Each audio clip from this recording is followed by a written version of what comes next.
ಬೆಂಗಳೂರಿನಾದ್ಯಂತ ಎಲ್ಲೆಡೆ ಜಾತ್ರೆಗಳು, ಊರ ಹಬ್ಬಗಳು, ಪಲ್ಲಕ್ಕಿ ಉತ್ಸವಗಳು ನಡೆಯುತ್ತಿದ್ದು, ಬೆಂಗಳೂರಿನ ಮಹದೇವಪುರ ಕ್ಷೇತ್ರದ ಗರುಡಾಚಾರ್ಪಾಳ್ಯ ಗ್ರಾಮದಲ್ಲಿ ಶ್ರೀ ಪಾರ್ವತಿ ಪರಮೇಶ್ವರ, ಶ್ರೀ ಮಹದೇಶ್ವರಮ್ಮ, ಅಣ್ಣಮ್ಮ ಆಂಜನೇಯ ಸೇರಿದಂತೆ ಗ್ರಾಮ ದೇವತೆಗಳ ಅದ್ದೂರಿ ಹೂವಿನ ಪಲ್ಲಕ್ಕಿ ಉತ್ಸವ ನಡೆಯಿತು.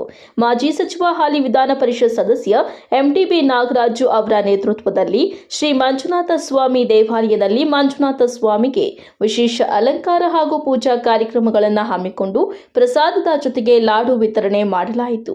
ವಿಶೇಷವಾಗಿ ಶಿವ ಪಾರ್ವತಿ ಉತ್ಸವ ಮೂರ್ತಿಗೆ ಮಲ್ಲಗೆ, ಕನಕಾಂಬರ ಸೇರಿದಂತೆ ಇನ್ನಿತರ ಪುಷ್ಪಗಳಿಂದ ನಿರ್ಮಿಸಿದ್ದ ಪಲ್ಲಕ್ಕಿ ಎಲ್ಲರ ಆಕರ್ಷಣೀಯವಾಗಿತ್ತು.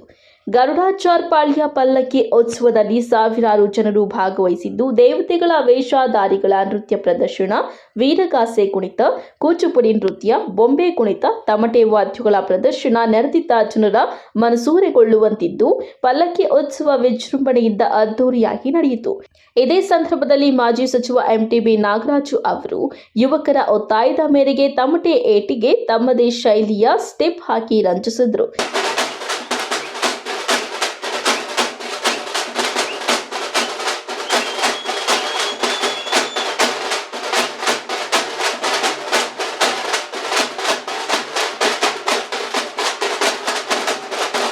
ಈ ಸಂದರ್ಭದಲ್ಲಿ ಗರುಡಾಚಾರ್ಪಾಳ್ಯ ಗ್ರಾಮದ ಪಲ್ಲಕ್ಕಿ ಉತ್ಸವ ಬಗ್ಗೆ ಮಾಜಿ ಸಚಿವ ಎಂಟಿಬಿ ನಾಗರಾಜ್ ಹಾಗೂ ಗ್ರಾಮಸ್ಥರು ತಮ್ಮ ಅನಿಸಿಕೆಗಳನ್ನು ವ್ಯಕ್ತಪಡಿಸಿದ್ದು ಹೀಗೆ.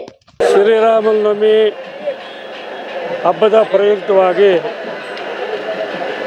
35 ವರ್ಷಗಳಿಂದ ಸತತವಾಗಿ ಗರುಡಾಚಾರ್ಪಾಳ್ಯದ ಎಲ್ಲ ಭಕ್ತ ಮಹಾಶಯರು, ದಾನಿಗಳು, ಎಲ್ಲ ಸಾರ್ವಜನಿಕರು, ಬಂಧುಗಳು ಸೇರಿ 35 ವರ್ಷಗಳಿಂದ ಸತತವಾಗಿ ಈ ಪಲ್ಲಕ್ಕಿ ಉತ್ಸವಗಳನ್ನು ಆಚರಣೆ ಮಾಡ್ತಾಯಿದ್ದಾರೆ. ಅದರಲ್ಲಿ ವಿಶೇಷವಾಗಿ ಮಂಜುನಾಥ ಸ್ವಾಮಿ ಪಲ್ಲಕ್ಕಿ ಉತ್ಸವ, ಅದರ ಜೊತೆಯಲ್ಲಿ ವಿನಾಯಕರ, ಆಂಜನೇಯ ಸ್ವಾಮಿ, ಗ್ರಾಮ ದೇವತೆಗಳು ಮಹೇಶ್ವರಮ್ಮ, ಮುನೇಶ್ವರಮ್ಮ, ಸತ್ಯನಾರಾಯಣ ಸ್ವಾಮಿ 26 ಪಲ್ಲಕ್ಕಿಗಳ ಉತ್ಸವವನ್ನು ಭಾಳ ವಿಜೃಂಭಣೆಯಿಂದ ಆಚರಣೆ ಮಾಡ್ತಾ ಬಂದಿದೆ.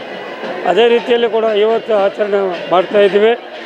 ನಾವಿಷ್ಟೇ ಎಲ್ಲ ದೇವರಲ್ಲಿ ಪ್ರಾರ್ಥನೆ ಮಾಡ್ತೇನೆ, ಪ್ರತಿ ವರ್ಷ ಕೂಡ ಚೆನ್ನಾಗಿ ಮಳೆ ಆಗಬೇಕು, ಬೆಳೆ ಆಗಬೇಕು, ಪ್ರಜೆಗಳು ಸುಭಿಕ್ಷವಾಗಿರಬೇಕು. ಮಂಜುನಾಥ ಸ್ವಾಮಿ ಯಾರು ಆರಾಧಿಸ್ತಾರೆ, ಯಾರು ಪೂಜಿಸ್ತಾರೆ, ಅವರ ಕಷ್ಟಗಳನ್ನು ದೂರ ಮಾಡಬೇಕು ಅಂತೇಳಿ ದೇವರಲ್ಲಿ ನಾನು ಎಲ್ಲರ ಪರವಾಗಿ ದೇವರಲ್ಲಿ ನಾನು ಪ್ರಾರ್ಥನೆ ಮಾಡ್ಕೊಳ್ತೇನೆ. ಇವತ್ತು 26 ಗ್ರಾಮ ದೇವತೆಗಳ ಎಲ್ಲ ದೇವರುಗಳು ಕೂಡ ಇವತ್ತು ಗರುಡಾಚಾರ್ಪಾಳ್ಯ ಮುಖ್ಯ ರಸ್ತೆಯಲ್ಲಿ ಮೆರವಣಿಗೆ ಮೂಲಕ ನಾವು ಸಾಕ್ತಾ ಇದ್ದಾರೆ. ಎಲ್ಲ ದೇವರುಗಳು ಇವತ್ತು ಈ ಗ್ರಾಮದಲ್ಲಿ ಈ ಗ್ರಾಮದ ಅಲ್ಲಿ ಇದ್ದಾರೆ ಅಂತ ಹೇಳಿದ್ರು ಅದು ತಪ್ಪಾಗಲ್ಲ. Okay, thank you.